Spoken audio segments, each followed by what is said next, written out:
Namaste. Having trouble regulating the old ringing of the bell with the air conditioner noise.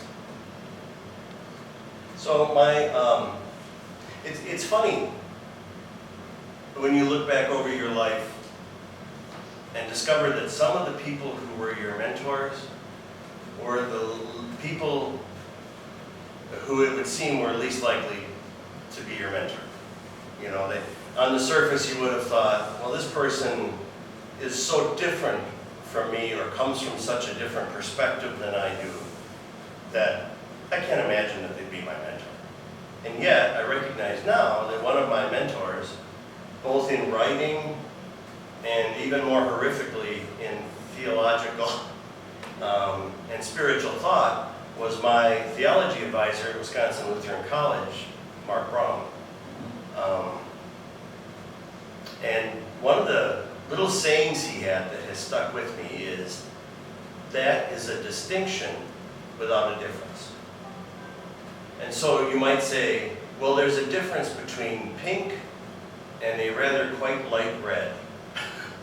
And he would say, no, that's a distinction without a difference. They're so close that when you try and set them apart as something different, there really isn't enough there to do that, and yet people try. Now, I wouldn't necessarily agree because he's a good Wisconsin Lutheran pastor with every place he would apply that concept, but it was a really important concept. And the work of Kristen Neff, while it's growing on me, I sometimes wonder if it's not a distinction without a difference.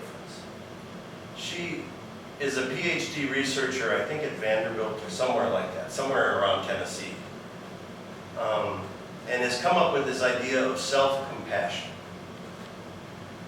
And she says that, as we heard in that first reading, self-compassion is different from self-esteem. Because in her mind, self-esteem fails us when we don't, I'm paraphrasing, perform especially well. And I don't doubt that that's true, but I do doubt that that's the way it should be. And so maybe, and like I said, she's growing on me. I need to read her book, but she's not growing on me quite that much yet. So maybe self-compassion is a step towards self-esteem. But I think sometimes we can understand self-compassion to be kind of a licking of our wounds after we failed at something. And I don't think that's what compassion is. Mathieu Ricard, my favorite Frenchman, makes a distinction between pity and compassion.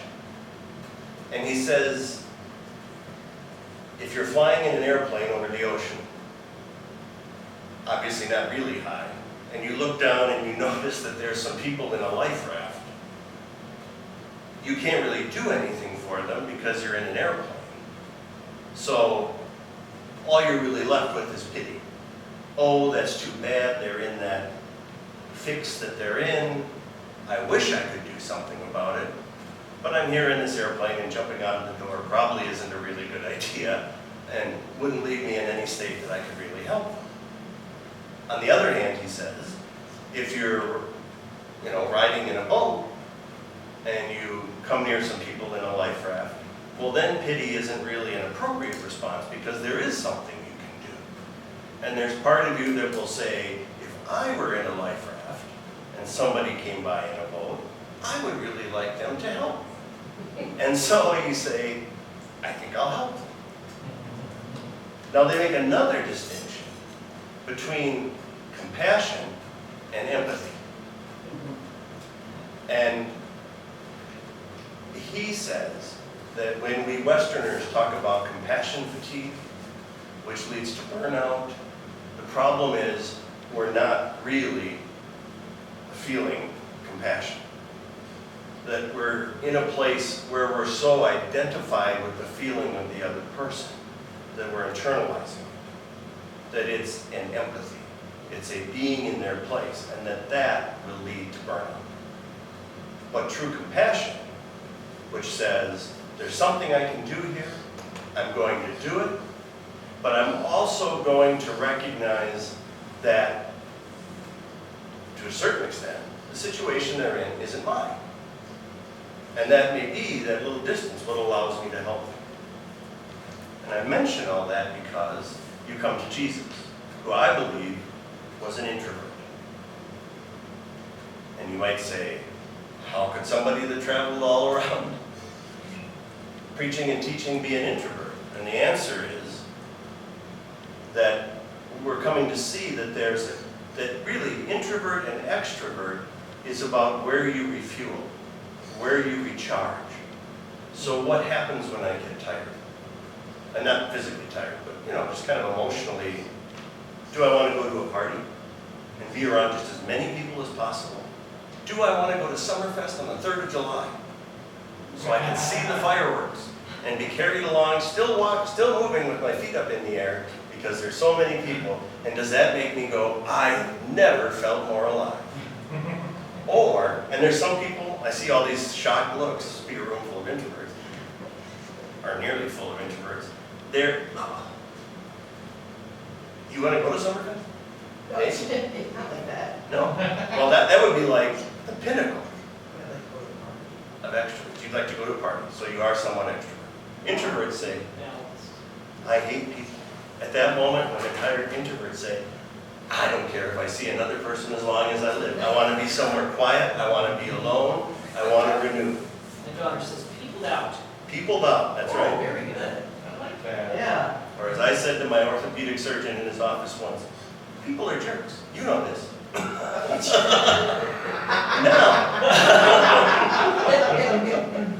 you can be an introvert and still be very outgoing.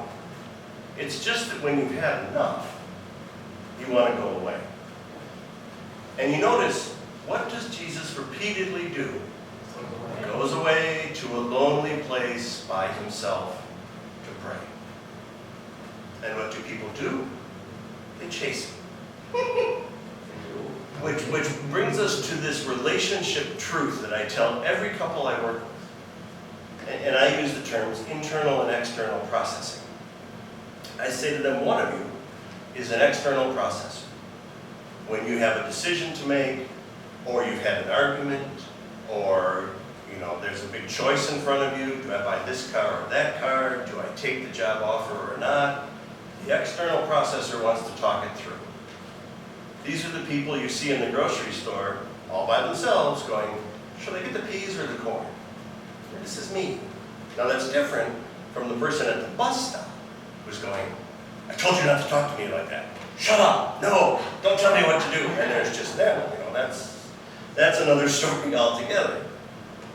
The internal processor, confronted with a decision or a choice, wants to just be by themselves and think about it. That's a little different than introverts and extroverts, because you can get an introvert who still wants to talk through their choice. And the problem, I tell these couples, with that is that you get one of each in most relationships. Now you have a fight, which is going to happen. The internal processor says, I need to go think about this. The external processor says, I need to talk about this. The internal processor thinks, I'll just go to the bedroom, and the external processor says, who am I going to talk to? And they take off after them. And the internal processor says, my God, they're trying to take up residence inside of me, right? To me, this is Jesus as he's trying to get away, maybe just sort things out, and here are these people. You take a boat across the lake, and these people are scrambling around the outside to meet him at the other side. You just want to get away with the disciples that you've sent out for a little bit, maybe get a little report, have a little retreat, and here's everybody. Let me tug at your clothes. Now, Jesus was an introvert, maybe, and an internal processor. The last thing he wanted when he was tired was people pulling in his clothes. Extroverts would go, this is great, But introverts are saying, no, I need to get away. Yeah, back off. I used to work with a guy, when I worked in mental health, it was very big on personal space. And some people who are in a bit of psychological distress become unaware of personal space. And I'd see him in the hallway going, personal space, and he'd have his arm out like that. And it always reminded me of my favorite Marsh. Yeah, that's Uncle Martin, you know, Scott would be out there going, personal space. But,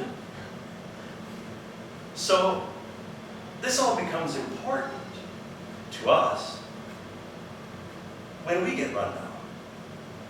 And it's helpful every once in a while to ask ourselves, what really nurtures me? And what helps me recover and refuel?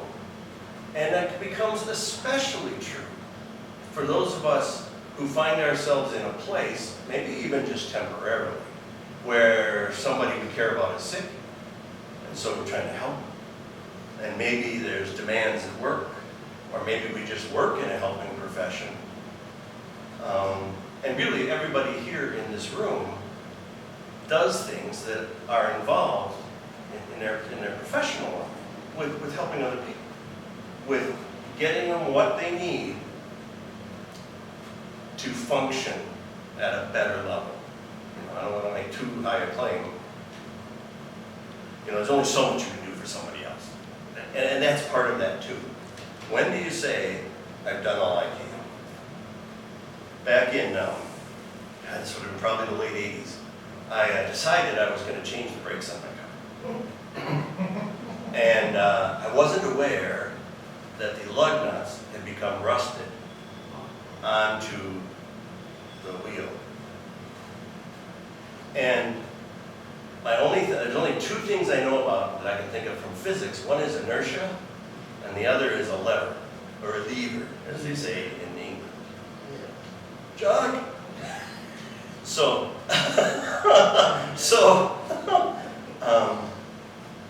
as I was in my driveway with a full-length 2x4, utilizing the lever principle, attempting to pop the tire off. I mean, the lug nuts weren't almost rusted. It was the rim of the tire was rusted. Oh, okay. So I had the lug nuts on. And at that point, I realized there's only so much I can do, and it's time to give up on this one and get this thing to a professional. Neem Karoli Baba had something he would say when people would ask him to heal people who were very sick. Sometimes he could do something that appeared to facilitate a healing, although it always seemed to happen after he had stepped away, so they couldn't directly connect him to it. But sometimes he said, the body has to finish, which meant there's nothing I can do, it's time. On a much more mundane level, there's some people whom we just do all we can for, and then they sort of have to take over and take charge of what they need for themselves. And there's everybody who needs to make sure that they balance what they're doing for other people with what they're doing for themselves. And that isn't selfish. And if people say to us, that's really selfish, then the only appropriate response is, well, that's quite manipulative. No, this is self-care. It isn't selfish, because if I'm going to be here to help you and other people, I'm going to need to be here. And that's where I think Kristen Neff's term self-compassion maybe is most helpful. This idea that if I'm acting out of compassion for other people, it's so important not to forget to act out of compassion for myself. I can't just be giving. It's like a gas tank. You can only drive so far without stopping for more gas before the car is just not going to go. There's only so far you can walk before you better find some water, or you're not going to be walking much longer. There's emotional equivalence to those spiritual things. Jesus was very attentive to that. All of the great masters were very attentive to that. All of the great teachers, the Rumis and the Kabirs and the mystics, seemed to get to a place where they understood that it didn't matter how much, I want to say, semi-irresponsible preachers said, do. At some point, you have to do for yourself. And you have to know what that is. Is it a movie? Is it a party? Is it a mosh pit at a punk rock concert? I mean, if you think about that particular practice, it's the ultimate extrovert. There's nothing more relaxing to me than loud semi-music and forecasting my body onto a sea of people to be passed around like a human beach man. But, hey, more power to it. You won't find me there, that's okay. And it's okay to do what you need to do in a way that's different from what most of the people around you need to do. We're all individuals. We all have things that are going to work and things that aren't. And at different times in our lives, and even in different situations, it's going to be something different. But doing it once a year, whether we need to or not, isn't going to cut it. I happen to believe we should be taking a self-inventory at least once a week and saying, where am I? How am I feeling? Do I feel like I'm about at the end of my rope? Well, then I need to do something. Hopefully I see it when my rope is maybe only halfway frayed, and I can put it back together. Before, like this plant that was really nice. This plant that wasn't watered all week and was watered this morning, and by tomorrow it probably would have been too late. That's not where we want to find ourselves. We want to catch ourselves before that. And there's nothing irresponsible about that. In fact, it might be the single most important part of our spiritual practice.